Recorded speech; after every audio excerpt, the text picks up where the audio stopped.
গরু হোক বা যেই হোক, যদি আমাকে ভালোবাসো তাহলে তার কলিজাটা এনেই দিতে হবে, অন্যথায় আমি আমার বাপের বাড়ি চলে যাব। হ্যাঁ। নদীর ধারে এক বটগাছের ডালে থাকতো এক চতুর বানর, আর নদীতে থাকতো তার বন্ধু এক কুমির। দুজনের বন্ধুত্ব ছিল খুব গভীর। তারা একে অপরের সুখ দুঃখের কথা বলতো, হাসতো, গল্প করত।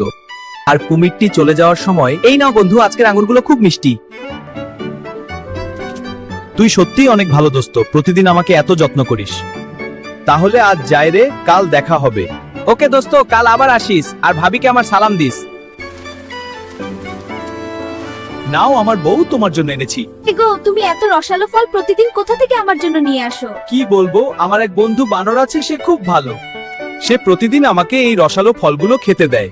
তাহলে তো এই দরাই যে বানরটার যখনই খিদে পায় তখনই সে এই সুস্বাদু ফল খায়।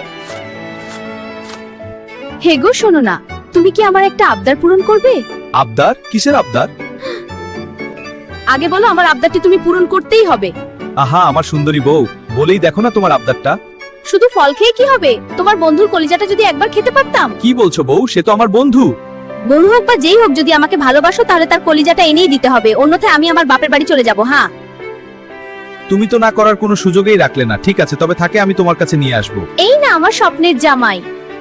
তাহলে তোমার বন্ধুর কলিজাটা কালেই এনে দিবে, কথাটা মনে থাকে যেন।